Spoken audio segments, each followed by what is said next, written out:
Okay, we're officially here. Anybody who has been watching my channel for a few years now, you know I talked about She-Hulk the very day it was announced. Tatiana Maslany would be playing this character. Kat Cairo was involved. Jessica Coy was involved. I'm like, okay, these are really interesting creators working together in a bubble that I'm very excited for. She-Hulk is a fascinating idea to do for television because out of any other character in the Marvel Universe, honestly, She-Hulk works for television. It's Ally McBeal, and at the time of this recording, it looks like they're doing a sequel to Ally McBeal. I'm almost dead certain it's because of She-Hulk. Like, oh, I guess courtrooms could work. So a great team behind the scenes, very funny talents, very interesting talents, about to work on an ambitious project to say the least. Could they pull it off? Could this team of kind of scrappy underdogs pull off a She-Hulk show on Disney Plus when the reception for most of the Marvel shows has been mediocre? I am here to say it pulled it off. I think this was really good. I don't know if it's really good because literally everything else in the MCU on Disney Plus is pretty shit, or if it's just like, wow, this is actually a creative start to a show. So the shows on Disney Plus that I think have worked thus far include WandaVision and Miss Marvel. Female-led shows about television in a sense and about like episodic storytelling, which is something the other shows have really missed. She-Hulk is that too. And it's so hard. It's kind of the thing with WandaVision where I'm like, there's a whole generation who didn't watch like the reruns of Dick Van Dyke and Bewitched, and I'm like, so they're not going to get those things. There's a whole generation of fans who aren't going to understand like the spin-off pilot, the episodic nature of like, you know, serialized Law and Order storytelling, like the courtroom drama. There's generations that don't watch that. And yes, you got your people that binge watch Criminal Minds and stuff, but they don't watch like a comedy set in a courtroom because there's a lot of sitcoms about comedies and courtrooms and stuff. It's a popular trend. So I hope this kind of story can find that audience and like spread its wings to something great for Marvel, because that's She-Hulk. The character is a lawyer in tight clothes, in green skin, and she's 7 feet tall. That's the character. It's supposed to be silly. You don't take it seriously. She's a little bit fun, free-spirited, and willing to go the extra mile to be silly. Let her do that. That's what this episode was. And I really like this first episode solely because it is such like a first episode for a show that's a spin-off from a previous show. Like you could do an entire like series talking about the spin-off show where the pilot has a character from the original show in it, like shepherding the new character, be like, okay, now that you got my blessing to exist, go make us more money in this universe. Like you could do an entire series talking about those types of pilots. That's what this is, because this entire episode is just Jennifer Walters getting the green light from her cousin to be like, okay, you're clearly more capable of this than me, a little bit of jealousy there, you know, you might be stronger, faster, and sexier, go out into the world and be free.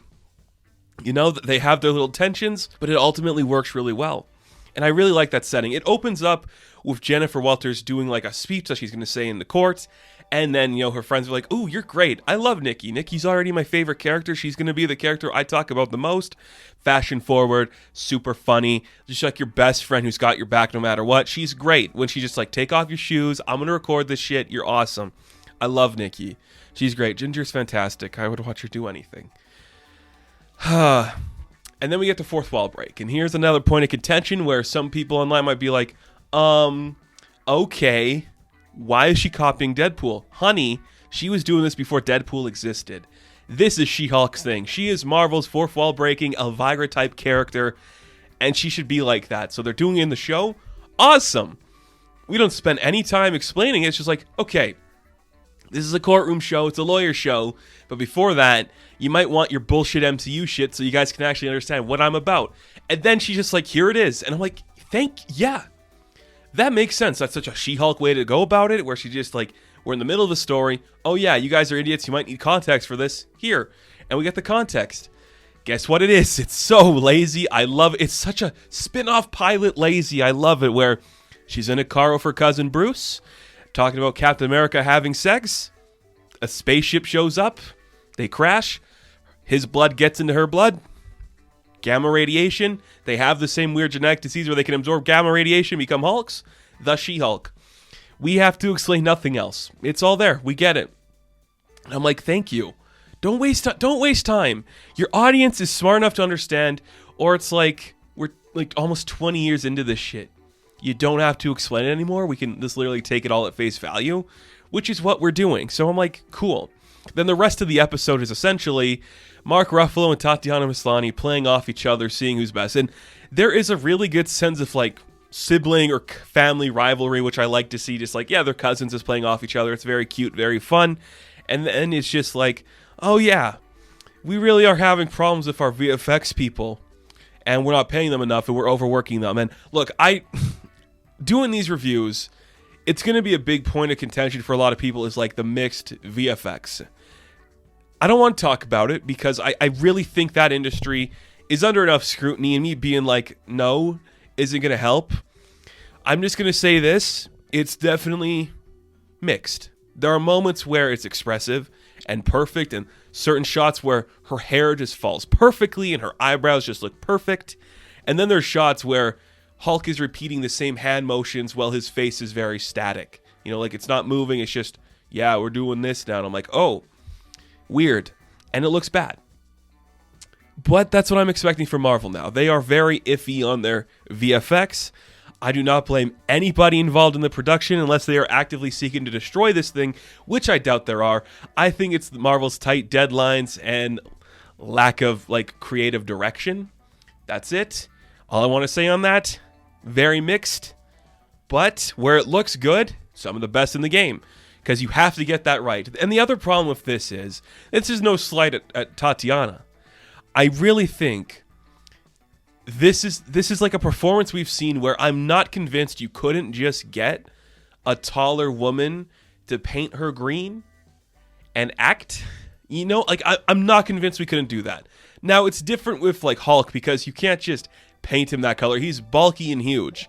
But even somebody like Jamila Jamil is not a short girl, right? She's a taller woman per se.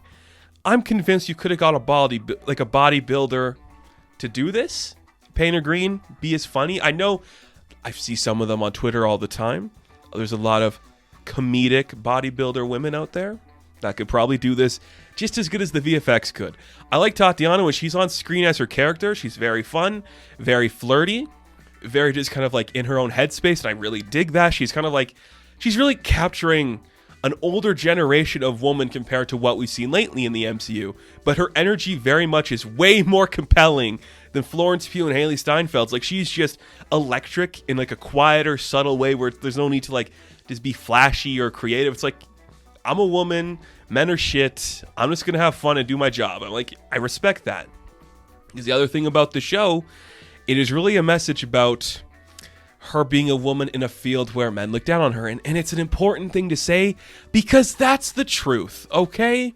It sucks that a lot of men are be like, oh man, we just have to drag dudes to the ground. Like, yeah, because, yeah, if there's... I don't want to get too much into this part either, but it's like there's a whole subsection of men who would be offended by a female lawyer besting them in the courtroom.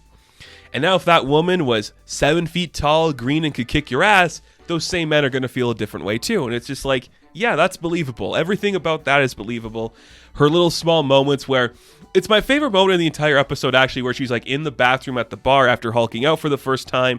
She's like bruised up, covered in like dirt and shit, and like she's not wearing shoes. This group of women show up and they all of a sudden like, oh my god, honey, what happened to you? Where are your shoes? Here, take this. Use my phone. And I'm like, that is so fun. That is not a scene a man would write.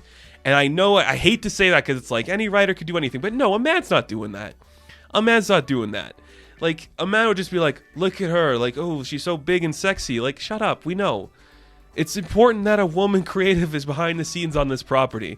It really makes it feel authentic. So I do like it. It's very strong. It's very much an episode like Hulk goes, okay, clearly you don't have like a dual personality, lucky duck.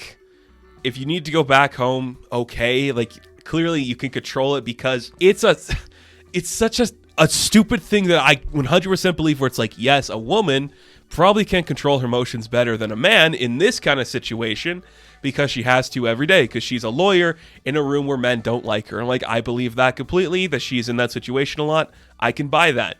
So she gets the green light from her brother to go, from her cousin to be like, okay, go launch this new series, go spin off from us, okay, Frasier? Bye. And I'm like, yeah, that's believable. The stuff I didn't really like is more when it's like referencing the MCU at large. So there is the post-credit scene in the joke where it's like, well, did Captain America have sex? It's so obvious to me. And it's like one of those things where it makes me feel like you really couldn't just like have an outside joke. You had to get an inside one for the MCU so people think you're funnier. That's what it plays like to me. They're still kind of coddling at the teat. Well, that's a weird way to describe it. They're still high on the Tony Stark supply, I should say. Where it's like, hey, he built this bar with Bruce. We got him this island. Look at his initials are here. Here's a helmet from Ultron. Like, we get it. It's like we can't go a movie or a series without mentioning Tony Stark. The only one that I think did was Moon Knight, essentially. It's weird. But whatever, I guess it's fine. I guess it's just I don't buy that the Bruce and Tony relationship was so important because they hardly had scenes where it was just the two of them together, and when it was, it didn't seem like they were getting along. That's just what I think. It doesn't matter. Yada, yada, yada. We get a couple of other scenes of the fourth wall breaks where she's like, Bruce doesn't care. Or like, Bruce is jealous of me. And you're like, oh, so she gets the fourth wall breaking because she is Gamma, maybe? Who's to say? It's cool. Courtroom. Titania shows up, Jamila Jamil, who I'm excited for. Is she doing an accent? I can't tell yet. Super pumped to see that. And what you're going to notice that I love, I hope this is like all the way through, there is only 3 actors who are, I guess, in the credits. Not like with special guests or the and thing there.